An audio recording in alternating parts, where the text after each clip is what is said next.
et c'est le Steel Dream Show.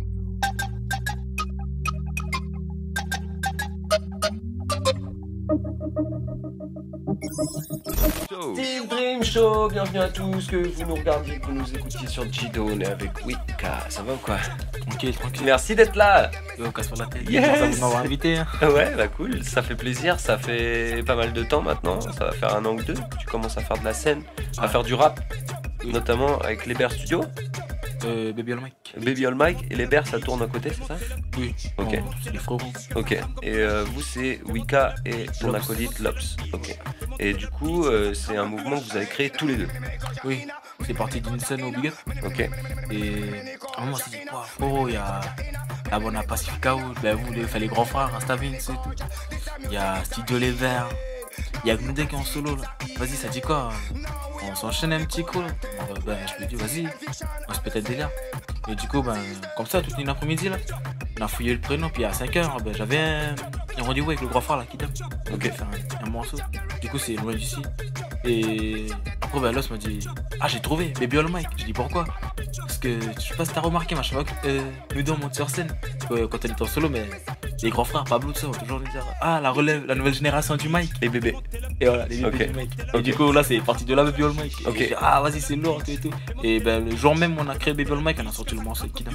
Ben ouais, voilà, c'était bien parti déjà pour commencer. Kidam que tu connaissais déjà? C'est un grand frère quand on s'est capté comme ça dans des petits bails, tranquille. Et après, au fur et à mesure, ben, on a commencé à se connaître. C'est grâce, je l'ai connu, c'est grâce à un grand frère qui s'appelle Maroc aussi. Ok. Il a animé avec nous pendant Ouais, le ouais, concert, carrément. Boulari. Ok.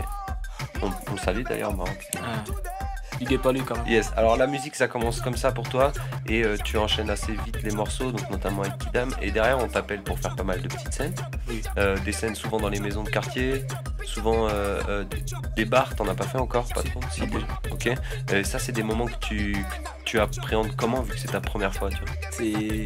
t'as le stress, t'as le trac, tu flippes. Non, le stress ça va. Genre en fait, si, je le stress.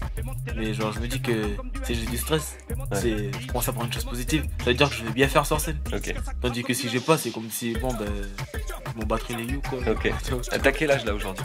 17 ans. 17 ans, t'as grandi au quartier de Rivière-Salée? Oui. C'est ça. T'es né là-bas sur. T'as tout fait ta jeunesse sur RS? Quand je suis né, j'habite à Rivière-Salée. Puis à un moment, je suis parti sur Conception, Ok. à Nipa. Et de Conception, ben, je retourne encore à Rivière-Salée à. Je vais dans CE2. Je retourne encore à Rivière-Salée. Alors il y a beaucoup de quartiers à RS, c'est quoi le tien? Cité 5. Cité 5. À famille. Ok. Et ici, il y avait déjà le rap ou t'écoutais quoi quand t'étais là-bas là, Ah, j'étais à fond sur du Lafouine. La fouine déjà? Parce que il a un big vécu, on va dire. Ouais. Et moi, ça me touchait beaucoup ses paroles parce que bah, tout le monde le sait, tous ceux qui nous écoutent, que j'ai perdu mon père. Ouais. Et genre, du coup, ça m'a mené dans des conneries que moi-même, j'aurais pas pu faire tout seul. Il fallait que ce soit la haine et la peine. Ah, c'était qui vraiment le m'accompagnent. fait d'avoir perdu ton papa qui t'a emmené vers ça? Ça m'a emmené vers le mouvement. Ouais. Quand je dis le mouvement, c'est vraiment Le move gang. Ok, et du coup, tout ça, c'est la zik qui va t'aider à t'en sortir. C'est la zik qui m'a aidé à m'en sortir. Parce que. Au bahut, t'es comment à l'école? Comment T'es rendu où? Comment À l'école? Ah oui. T'es rendu où? Dans les études? Là, je suis là. Ok. Heureuse. Nickel. T'es en quelle classe? En première. Première quoi? Première STMG. Ok. Donc t'avais continué les cours quand même. Oui. Donc t'as fait des conneries, mais t'as pas lâché les cours. Non, je suis pas lâché. Là, je suis toujours en cours. Ok. Et c'est quelque chose que je remercie beaucoup aussi, parce que l'école ça m'aide aussi. Ça m'aide beaucoup. Ça c'est beau, dis-le à la caméra quand tu le dis, mon frère. L'école, ça t'aide beaucoup. Ouais, voilà, l'école ça m'aide beaucoup parce que c'est quelque chose que chaque pays n'a pas tous la chance. D'aller à l'école? Ouais. Parce que ouais, moi je suis originaire de Marais-Lifou, Vanuatu. Et mon père c'est Vanuatu. Et quand on a été faire son enterrement, même avant j'ai été faire une coutume là-bas. J'ai vu vraiment la vraie galère. Genre les jeunes là-bas pour aller à l'école, ils galéraient vraiment. Mais genre c'est un peu comme l'Afrique. Vous voyez le délire? Tana. Et comment t'expliques que ce peuple-là est un des plus heureux du monde? Ça a été, c'est une vraie élection qui avait été faite, élire le pays le plus heureux du monde, et les Vanuatais, la plupart des gens répondent qu'ils sont heureux. Comment t'arrives à comprendre ça? C'est-à-dire que sans oseille, on est plus heureux? Et quoi? Ouais, c'est la nature. Ouais. Vous voyez nous là-bas par exemple on vit de notre nature bien sûr. Et vous voyez ici, vous comparez un pays qui a beaucoup de gratte-ciel, Il y a des restaurants 5 étoiles, des immeubles 5 étoiles. Vous comparez le Vanuatu. Le Vanuatu, c'est. Je sais pas si. Enfin, déjà, moi, comme j'ai grandi dans la street aussi, du coup, ça change de décor déjà. Juste ça, là, le fait de. C'est à un moment, ça devient chiant, fatigant de sentir toujours l'odeur des usines, les immeubles et tout. À un moment, faut vraiment aller se ressourcer, quoi. Et toi, tu penses que c'est le béton alors qui est responsable aussi de. Oui et non. Genre, là-bas, c'est vrai, il y a aussi des galas. Mais tant que les gens arrivent à vivre. Enfin, je trouve que tant que tu arrives à vivre dans ton pays sans gala, sans. C'est. Vivre et survivre, c'est pas pareil en fait. Ok. Tant que tu arrives à vivre dans ton pays normalement. Toi, tes parents ont vécu où? C'est des gens de la ville ou c'est des gens qui étaient sur les îles? T'as dit les îles Loyauté, Vanuatu, pour ton papa? Oui. C'était des gens qui étaient à la tribu? La ville. La ville déjà. C'est peut-être tes grands-parents alors qui étaient à la tribu. Enfin, ils ont grandi à la tribu. Et ils sont venus s'installer en ville. Est-ce que toi, tu as envie de faire le chemin inverse des fois, toi qui as grandi dans la ville? Et là, tu me parles que le vert te rend heureux et la nature te rend heureux. Est-ce que toi, tu pourrais faire le chemin inverse et partir vivre, justement, plus reculé en campagne? Ça me poserait aucun souci. En brousse, t'as les notions un petit peu, faire pousser les trucs à droite. Oui, c'est vrai. Ça, c'est qu'un accélérateur, les gars. Ouais, mais il y en a pour qui ils n'ont pas eu la chance de pouvoir entretenir ce lien avec la terre. Toi, tu fais partie de ceux qui ont eu ça. Moi, j'aime beaucoup. Déjà, le rap, c'est ma plus grande passion, c'est sûr. Tout le monde sait, la musique. Mais j'aime aussi jardiner. Tourner vers la terre. Tourner vers la terre. Ok. Ouais, quel rapport tu as aussi avec ta langue, la langue de tes parents? Est-ce que tu la parles? Juste. Ouais. Tu la comprends un petit peu? Ok. Est-ce que c'est quelque chose que tu as envie d'apprendre encore plus? Oui. Ouais. Je pars du fait aussi que. Enfin, pour moi, ma vision de vie, si tu sais pas parler ta langue, tu sais pas l'utiliser. Ouais. Après. Mais toi, ta langue, c'est le nouméen. T'es né à Nouméa, toi. Ici, on parle tous français, quoi. C'est vrai, on parle tous français, mais on a tous notre langue. Tu comprends ce que je veux dire? Genre, moi, je suis marié, il faut un autre. Mon père, c'est un autre. Si je comprends pas le Vanuatu, ben. Alors, toi, t'as le Dje ou le Nengone et le Vanuatu. Ça fait beaucoup de langues. Déjà, le fait de comprendre, pour moi, c'est un exploit. Parce qu'il y a d'autres qui comprennent pas et qui parlent pas. Genre, je fais l'effort de comprendre. Et du coup, avec ça, on peut dire des petits mots. Alors, est-ce que tu fais partie de ces jeunes qui partaient en vacances à la tribu? Oui. Ouais. Oui. Quel souvenir tu gardes de ça? Le chant. Ouais. Est-ce que toi, t'arrivais avec ton rap, la fouine, peut-être que les cousins, les frères te regardaient avec des yeux bizarres? Ouais. Genre. Eux, ils étaient encore dans le Kaneka, dans la soul, le rock. Enfin, moi, j'écoute de tout aussi, mais genre, j'étais plus penché sur le rap. Voilà. C'est quelque chose qui m'inspirait aussi beaucoup. Et au Loyauté, c'est surprenant le rap, non? On n'a pas envie de rapper au Loyauté, si? Disons qu'ils sont. Genre, quand tu me voyais rapper, ils sont étonnés. Ouais. Oh, mais c'est quoi, c'est mon cousin? C'est quoi, c'est l'X-Men, le bordel? Ouais, ça fait bizarre d'entendre quelqu'un rapper à la tribu. Et tu penses qu'on peut avoir envie de rapper à la tribu ou faut vraiment venir de la street comme ça? Non. Le rap, c'est pas quelque chose. Ça vient pas de là où tu viens. C'est quelque chose comme toi qui va venir tout seul la musique. Si t'as le flow, c'est obligé que ça vienne tout seul. Après, voilà, le flow il se travaille et tout, mais. T'auras beau habiter dans une île perdue ou habiter sur Nouméa, ça viendra en toi. Ok. Et parce que aussi on l'écoute. Oui, voilà. Donc toi les rappeurs que t'as écouté, tu nous as dit La Fouine, est-ce que le rap américain t'y a prêté beaucoup d'attention? Ouais, NWA, ouais. Tupac, la base. Donc les bases vraiment. Ouais. Et aujourd'hui comment ça évolue, ça te plaît? Oui, on va dire oui et non. Il y a des raps que j'aime bien comme il y a des raps que c'est pas trop mon délire parce que le rap au début c'était quelque chose, un moyen d'entente. C'était pour exprimer ce que tu ressens, le bonheur, ça apporte le bonheur, c'est une façon de s'exprimer.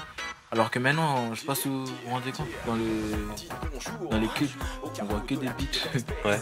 On voit que des beats, les rappeurs qui se pensent ça donne une. Je sais pas si se rendent compte, mais après peut-être c'est vrai, c'est leur vécu, mais genre ça donne une mauvaise image de l'instant. Et ça dépend de quel rappeur on écoute, ouais, voilà. Quel rappeur on parle. Oui, on peut rapper sur du. On peut sortir, je sais pas comment expliquer ça, du rap sale, mais. On va toujours faire passer un message à travers ce rap. Ok, et est-ce que t'aimes ça toi finalement, ce rap hardcore, oui. La violence un peu du sujet parfois? Oui. Ouais. Parce que ils font comprendre des choses, mais on a l'impression qu'en fait, il n'y a que des membres qui sortent de leur bouche. Ouais. Mais en réalité, quand tu écoutes bien le morceau, genre moi j'aime bien jouer à ça aussi, écouter les morceaux, même si pour la première entente, je vais pas kiffer. Mais je vais faire mon possible d'écouter pour essayer de comprendre le message qu'en fait le rappeur il essaie de faire passer. Ok. Et du coup ça j'aime bien aussi parce que quand je trouve, je dis ça m'espère beaucoup aussi pour écrire des autres textes. Et comment tu la regardes cette banlieue française? Est-ce qu'elle te fait peur? Est-ce que tu as envie d'y vivre? Est-ce que tu as l'impression que c'est pire qu'ici? Que c'est plus tranquille? J'ai l'impression que il y a plus de délinquance aussi. En France? Ouais. Et ils ont beaucoup de chance par rapport à nous parce que t'as un bon flow, tout, tu peux t'en sortir là-bas. Ouais. Tandis qu'ici, nous, c'est assez dur. Ici, il faut vraiment travailler, comme le dit le grand frère, tous les grands frères, vous, Nasty. Tu veux dire pour percer du côté de la métropole, faut en faire plus ici que quelqu'un qui est déjà en métropole? Non, c'est pareil. Ouais. Sauf qu'il aura plus de portes. Ok. Parce que t'es déjà sur place, quoi. Ouais. Si t'as besoin d'aller à Paris pour un enregistrement ou quoi, t'es déjà là-bas. Est-ce que toi, ça t'intéresse justement de partir en France? Grave. Ouais. Là, si j'ai la possibilité un jour, on me dit, voilà, si tu veux, tu peux aller travailler dans une. Tu peux aller faire des études de musique. Après, c'est un peu pour ça aussi que j'essaie de continuer l'école. Même si, par exemple, l'année dernière, j'ai perdu mon grand-père. Du coup, ça m'a donné envie de lâcher l'école pour aller travailler. Comme ma soeur elle a fait pour moi quand j'ai perdu mon père. Du coup, je le remercie beaucoup en direct. Et ça m'a fait. Genre, quand moi j'ai perdu mon père, j'avais 11 ans. Ma soeur, elle avait mon âge, 17 ans. Ok. Et du coup, elle a arrêté l'école à 17 ans pour moi. Ok. Et moi, genre, ma mère, elle travaillait pas. Et du coup, là, c'était en ce moment même, là, quand j'ai perdu mon grand-père, c'était le contraire. C'était ma mère et ma soeur qui travaillaient. Et du coup, moi, avec la musique, là, quand je reçois de l'argent, j'hésite pas à les remercier comme ça. Ouais. Ok. Vu que je suis le seul garçon aussi. Ça marche comme ça dans ta famille? C'est pas quelque chose que s'ils font, faut qu'on. C'est ça, on parle avec le cœur. Ok. T'es pas redevable? Ouais, voilà. Si elle m'a fait ça, je suis pas obligé de lui rembourser de ce qu'elle m'a fait. C'est juste que si elle a arrêté l'école pour moi, je suis pas obligé d'arrêter l'école pour elle aussi. Mais genre, c'est pour une fierté. Enfin, ça vient avec le cœur, on parle avec le cœur. Y'a man. Ça donne envie de foncer tout droit, d'user la courroie, de retirer le bras de la coudoir. Les gosses veulent nous voir, les gosses se mouvoir. Tu sens le pouvoir, effet miroir, miroir, miroir, miroir. Still Dream Show avec Wika, Baby All Mike représente les quartiers de Rivière-Salée. Ça va toujours? Tranquille. Cool, on a écouté de la musique, on revient vers l'interview tranquillement avec un jeune de 17 ans qui a déjà vécu plein de choses. Donc peut-être déjà une certaine maturité qui s'exprime, avec des projets aussi.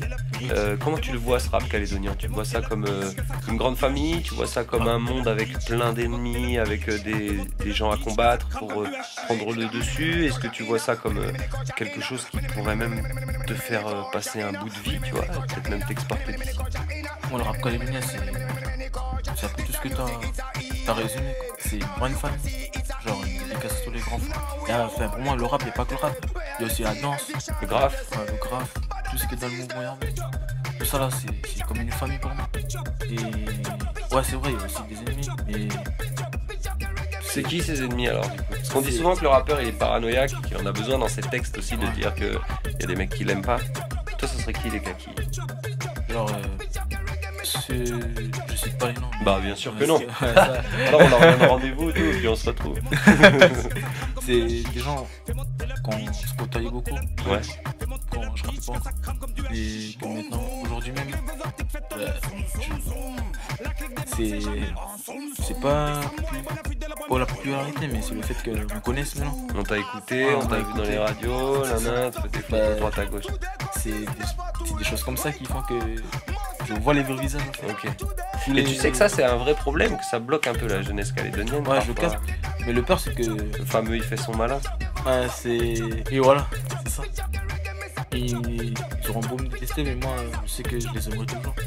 Ça restera toujours des frères. En fait. Ça, c'est pas sur des choses comme ça que je vais m'attarder en fait. Comment t'expliques ça, cette mentalité là des jeunes calédoniens à souvent avoir tendance à tailler un peu ceux qui essayent de s'en sortir, ceux qui essayent de faire des choses? Je sais pas, franchement, si je pouvais faire un petit mot, c'est arrêtez de vous attarder sur ça. C'est clair. Allez, je sais que eux-mêmes ils ont un talent, on a tous un talent en nous. Faut juste savoir le découvrir et savoir apprendre en écoutant les choses négatives sur nous.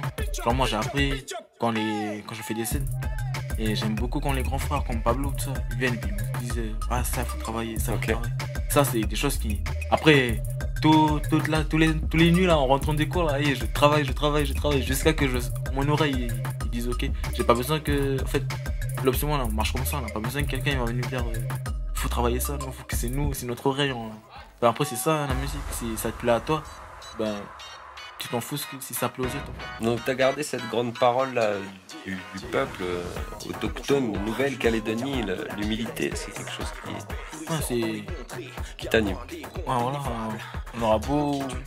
Franchement, déjà l'année dernière, on a fait la première de MP14, champion du monde en pro beatbox.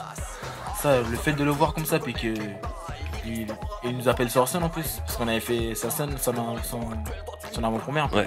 Après c'est lui qui est arrivé juste après. Il nous a rappelé. Et quand on a juste entendu là, on était bien en train d'écouter au public. Et après on entend justement, bon ok j'appelle maintenant mon frérot Wika et Lops. Allez montez sur scène. Et là Lops moi se regarde puis je suis choqué genre, je sais pas comment il a retenu notre prénom. Ouais. Il nous a appelé, on a balancé des délires avec lui sur scène, c'était une improvisation quoi. Il balançait une beatbox carrément de sa bouche. Comment on peut expliquer ça? Parce que c'est vrai que c'est compliqué quand on est rappeur, on se met sur scène, on dit des choses, mais c'est pas qu'on se la raconte, c'est le personnage qui va... C'est Wika. Tu vois ce que je veux dire? Oui, je vois. Il y a le Wika qui est sur scène, qui est à l'aise avec son mic, qui balance des conneries et tout ça. Et il y a le Wika après que tu retrouves en dehors de scène. C'est peut-être ça le distinguo qui n'arrive pas trop à faire, le collègue. Comme le grand frère Stavin, celui qui nous enregistre, Big Up à toi aussi grand frère. Lui, il dit toujours, il m'a dit une parole que j'ai beaucoup retenue. Le rappeur, il n'a pas la même personne que l'homme en lui-même. C'est comme un comédien, comme un... Ouais, voilà, on n'a pas la même personne. Par exemple, on aura beau parler, c'est vrai, quand je dis bonne personne, c'est pas on raconte, on mitonne quand on raconte. Non, c'est pas du tout ça, c'est... Il y aura toujours une allure... Un style. Ah, voilà, on aura toujours une allure professionnelle, genre devant le public. Avec des mimiques, des façons de faire les choses, voilà. De tenir son mic. Mais on raconte notre histoire d'une autre façon en fait. Et ça c'est quelque chose que tu copies aussi sur les autres, tu t'inspires des grands frères, d'avoir vu Rastavin sur scène, d'avoir vu Kidam sur scène. Parce que je les voyais sur scène avant, franchement ça me fait bizarre de voir qu'aujourd'hui je rigole avec eux comme si je rigolais avec la moitié du quartier, genre parce que avant je les voyais sur scène, moi j'étais là, j'ai les grands frères, ils gèrent, je pensais sans savoir qu'un jour je vais enregistrer avec Rastavin dans son studio. Donc t'es arrivé dans une petite famille hip-hop là, allez on va dire il y a 2 ans, t'avais 15 ans? Ouais, 15 ans. J'avais gagné le concours de slam. Yes. Le concours de slam. Ah ouais, t'as commencé par le slam. Oui, voilà. Genre, au début, j'étais plus un slammer. Et quand mon sensor était dans le rap, et maintenant, je fais les deux. Mais genre, j'avais gagné les 2 concours de slam qui a été organisé par le vice-rectorat. Ok. Et c'était au conservatoire de la ville. Et là, on était plus de 20 lauréats. 25 lauréats. Et tout l'après-midi, on faisait nos auditions devant le jury. Et les 2 années d'affilée, j'avais gagné. Premier texte, la première année, j'avais gagné avec le texte Papa. Et là, ça commençait à m'ouvrir des portes. Et le deuxième texte, avec un texte la Calédonie, c'est un petit texte de slam. C'était pile pas le moment du référendum. En 2018. Il tombait bien. Il tombait pile. Et du coup, c'était cool, quoi, parce que... après, ça m'a ouvert beaucoup de portes. Et c'est le grand frère, là, Pablo, comme il avait fait jurer aussi. Et c'est lui qui m'avait dit, il y a un studio là-bas au Rex. C'est lui qui m'avait parlé du Rex. Ok. Sinon, jamais j'aurais... Génial, donc on est venu te chercher quand même pour t'accompagner dans la musique. C'est ça. Mais t'as fait le premier pas avec ce slam. Et quand t'es arrivé dans cette famille du rap là, avec tous ces événements, qu'est-ce que t'as trouvé ici? Parce qu'il y a un petit peu de tout, il y a des blancs, il y a des Wallis, il y a des blacks, il y a tout le monde qui a rassemblé. C'est plutôt ça qui m'a... Ouais, c'est ça aussi, c'est la famille du hip-hop là qui m'ont beaucoup... Ça m'a ouvert les yeux. Genre... c'est possible. Ouais, sur la vie, puis pour dire... mais je pensais pas j'allais voir des frangins là qui... Par exemple, je fais une petite dédicace à la bande de la Wolf Family. Je pensais pas les voir aussi haut maintenant. Parce qu'avant, c'était genre un peu comme les frères du quartier, je les voyais comme ça, je les disais bonjour, tranquille en ville, après voilà, c'était rien de plus, mais je les voyais comme des jeunes normaux. Maintenant, je les vois faire des grandes scènes, tout partout, là, ça, je suis fier, hein. Je suis content pour eux quand même. Ok, et tu penses que ça va encore grandir, ça, le mouvement hip-hop ici? Oui, parce que genre, c'est avec des personnes comme nous, des jeunes comme nous, quoi, qui vont inspirer d'autres jeunes aussi. Et les 2 petits frères vont vouloir rentrer aussi dans le délire. Et moi, si je vois les choses comme ça, je pense pas qu'à... Genre, en ce moment même, je veux pas qu'il y a que moi qui perce en fait. Je veux qu'on sorte tous un groupe là, pour que la Nouvelle-Calédonie voit quand même en fait il y a du talent ici. Et pour que les jeunes, par exemple les gens de métropole ils vont se pencher aussi vers nous, vous voyez. T'es déjà parti un petit peu avec ton collègue de... Oui, Simon. Ouais. Et puis oui, Lops. Ouais. On commence à faire des scènes un peu partout là. Du coup ça fait bizarre parce que déjà on avait animé à la Bohème et c'était pas du tout le public habituel là, c'était vraiment... Il y avait que des... On était les deux seuls calocs et tu vois, tous les blancs là, ils étaient là. Oh, parce que le morceau, et pour finir c'est bien terminé, genre le morceau ça c'est... Ils ont... Ouais, ils étaient ambiançants quand même, enfin ambiancés. Ils ont dansé et tout. Parce que tes morceaux étaient ambiançants, ils étaient ambiancés. Ouais, voilà. Et du coup, t'as envie de dire à tout le monde de prendre la feuille, ou de danser, ou de venir nous rejoindre dans cette famille des cultures urbaines calédoniennes. Si vous voulez, on vous force pas, mais ouais. Laissez parler votre cœur, c'est ça. Parce qu'aujourd'hui, par exemple, je raconte l'anecdote, mais on avait un concert au Mont d'Or et je t'ai vu partir très tôt là-bas, tu vois. C'est quelque chose, tu vas aux événements et t'aimes y être avant, discuter avec tous les gens qui sont là, histoire de prendre tes marques, histoire de prendre ton temps, parce que tu te fais plaisir à te retrouver là-bas. Oui. Yes. Genre, comme... Y a pas que les textes à Wicca dans la chambre tard le soir, tu vois. C'est ça. Il y a les jeux de scène aussi. Surtout ça, genre, on aime beaucoup aller là-bas, c'est déjà la première chose qu'on se dit avec Lops. Il faut qu'on aille bonheur, comme ça, après on voit déjà comment la scène, comment on va travailler, on va faire le jeu de scène. Parce que nous, on travaille nos jeux de scène bien avant, 3 semaines avant, 4 semaines, mais on sait pas encore c'est comment la scène. Du coup, on va en premier, comme ça, après on voit comment on peut se fixer par rapport à la scène. Qu'est-ce qui t'apporte Lops? Comment vous complétez tout? Parce qu'on fait pas les mêmes choses. Genre tu pouvais me mettre un mec tu pouvais voir un mec qui faisait la même chose que moi et qui rappait pareil. J'aurais dit c'est net, peut se faire un feat, mais bon on a une plus. Tandis que si là je vois Lops, on a même pas le même style. Lui c'est plus dans le délire beat. Moi je suis plus dans le délire conscient. Et après je fais aussi du sale, mais je suis plus dans le délire conscient parce que j'ai vécu comme ça quoi. Tandis que, et là je vois quand on a commencé avec un son, BDLZ. D'ailleurs il y a le clip sur YouTube. Et le morceau c'est... Enfin BDLZ ça veut dire bienvenue dans la zone. Et le morceau on avait fait ça en 30 minutes. Du coup on s'est couché comme ça. Et moi j'avais capté Lops. Et Lops moi tu veux pas quand tu fais un son avec lui? Vas-y. Et sans savoir que le son allait faire fureur du coup parce qu'on entendait partout aussi. Là on zonnait, on attendait le morceau, on se regardait. Hop, du coup on a commencé à faire un clip. Et en 30 minutes, le morceau est parti. Et puis je le regarde et je dis, mon frère, tu te rends compte, on n'a même pas la même façon de poser, le même délire. Mais pour toi, ça déchire le son. Et du coup, au fur et à mesure, on commence à enchaîner des textes. Et là, du coup, tout ça, on retrouve toute ta musique, on peut la retrouver sur internet. T'as tout posé, YouTube, Facebook, Insta. Ok, on te retrouve, c'est Wicca, W-I-Y-K. Yeah, man. Merci Wicca d'être venu ici dans le canapé. On va continuer d'écouter de l'Asie. C'était le Steel Dream Show. Et c'est le Steel Dream Show.